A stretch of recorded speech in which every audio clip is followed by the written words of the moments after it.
ayat dan doa-doa yang dibacakan yang kena sihir, kena gangguan, kesurupan, insya-Allah disembuhkan Allah.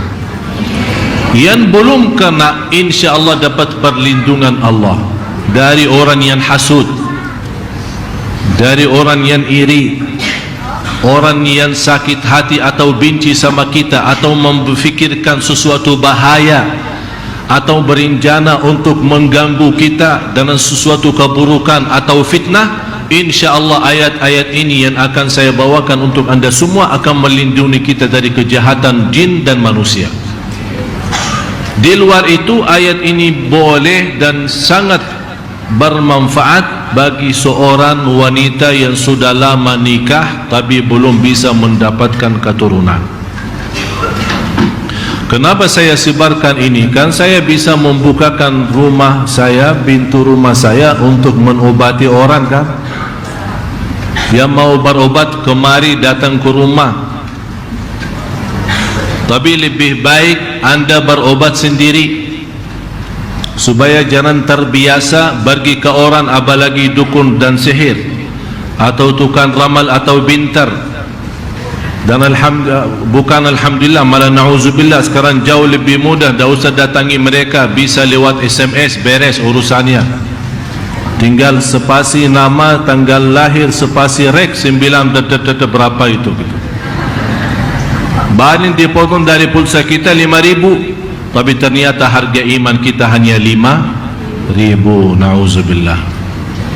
Hati-hati. Jangan anda menggantungkan diri untuk berobat, walaupun yang mengobati itu dengan Al-Quran atau doa. Biasakan anda sendiri. Jangan suka pergi ke sana sini.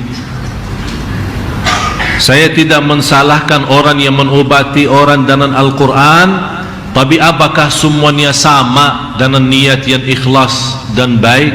Tidak semua sama. Dan orang yang baik sama yang tidak baik sudah sekarang tercampur aduk. Kita sekarang tidak bisa membedakan. Oleh karena itu, jalan keluarnya, daripada saya membukakan, kalau saya membukakan pintu, insyaAllah dalam 1 tahun menjadi yang terkaya di Indonesia. Ya tinggal masuk, dibacain beberapa ayat, bayar sekian, udah selesai, beres kan. Tapi mau bagaimana? Apakah itu hal yang baik menggantungkan masyarakat Indonesia kepada saya supaya bisa memiliki keyakinan kalau saya berobat di sana di rumah Syekh Ali insyaAllah sembuh? Ya kenapa? Kenapa sampai seperti itu? Yang insyaAllah obat yang saya bagikan mulai hari ini, ayat kesembuhan dari segala penyakit, kemudian ayat rizki, ayat ketenangan kalau anda lagi stres atau punya masalah dalam hati sampai anda tidak bisa tenang dalam rumah tangga atau dalam urusan yang lain, ada ayatnya.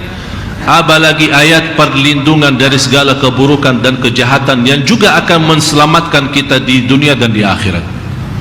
Alhamdulillah Bapak Ibu, semuanya ada di dalam Al-Quran.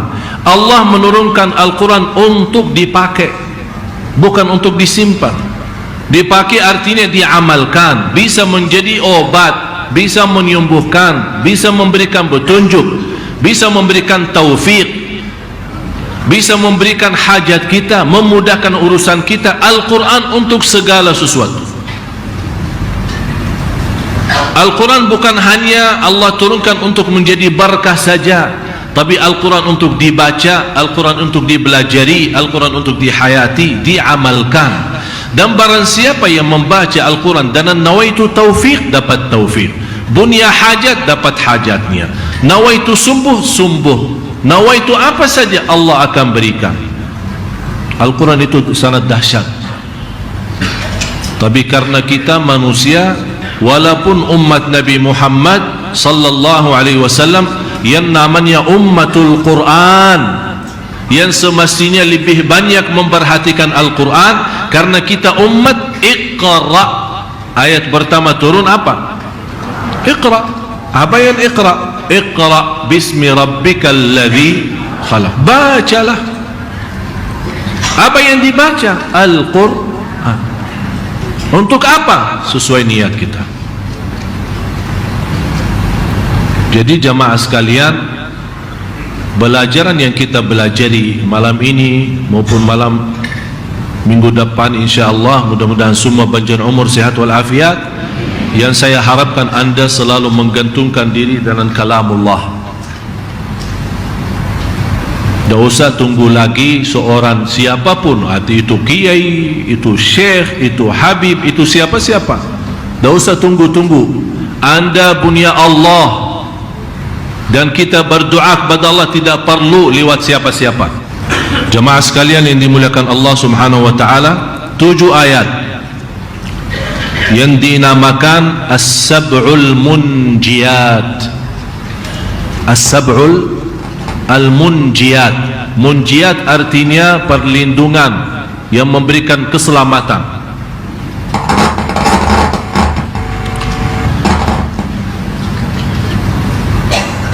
Yang pertama Suratul An'am, surah yang ke-6 ayat 17.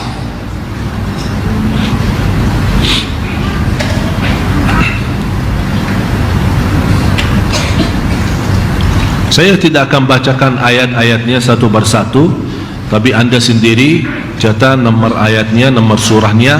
Nanti anda sendiri masing-masing menjadi tugas rumah. Boleh ayat yang saya sebutkan boleh anda kumpulkan dalam satu tulisan atau satu catatan, ya. Nanti bisa menjadi wirid kita. Kita bisa baca sehari-hari kita. Mau baca habis salat apa saja boleh, mau baca di pagi hari boleh, mau baca tidak ada waktu tertentu, bebas. Mau sebelum tidur boleh, mau pas bangun tidur, lagi dalam perjalanan. InsyaAllah kalau anda sering membawa ayat ini dan membaca selalu setiap hari, lama-lama hafal. Tidak lama lagi, sebentar hafal. Ayat yang pertama Suratul An'am, surah yang ke-6 ayat 17. Yang kedua surah ke-9 ayat 51, Suratul Taubah, surah ke-9 ayat 51. Yang ketiga surat Hud, surah ke-11 ayat 6. Kemudian yang keempat surat Hud juga, surah ke-11 ayat 56.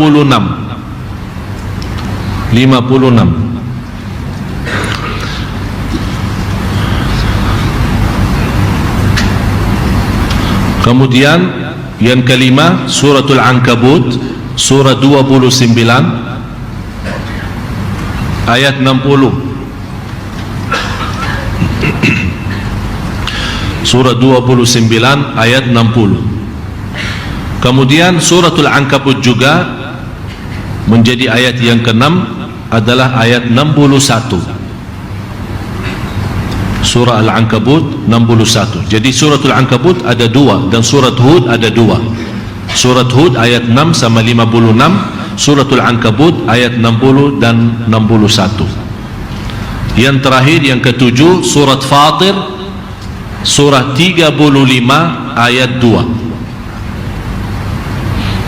Namanya As-Sab'ul Munjiyat. Sab'u 7, Sab'ah 7.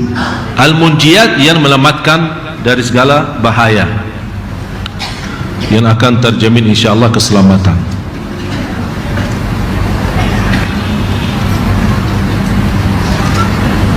Sudah jelas? Baru saya ulang lagi. Ya, saya ulang lagi. Suratul An'am, surah yang ke-6 ayat 17. Saya susunkan sesuai susunan Al-Quran, ya, surah-surah Al-Quran. Surah yang ke-6 ayat 17. Surah ke-9 Suratul Taubah ayat 51. Kemudian yang ketiga surah 11 surat Hud ayat 6. Kemudian yang keempat surat Hud juga, surah ke-11 56. Terus selanjutnya surah Al-Ankabut surah 29 ayat 60, dan suratul Ankabut juga surah 29 ayat 61. Kemudian yang terakhir surat Fatir surah 35 ayat 2. Ayat yang saya sebutkan boleh anda kumpulkan dalam satu tulisan atau satu catatan ya. Nanti bisa menjadi wirid kita.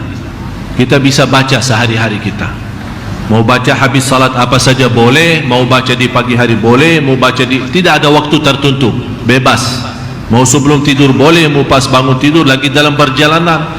InsyaAllah kalau anda sering membawa ayat ini dan membaca selalu setiap hari, lama-lama hafal. Tidak lama lagi, sebentar hafal.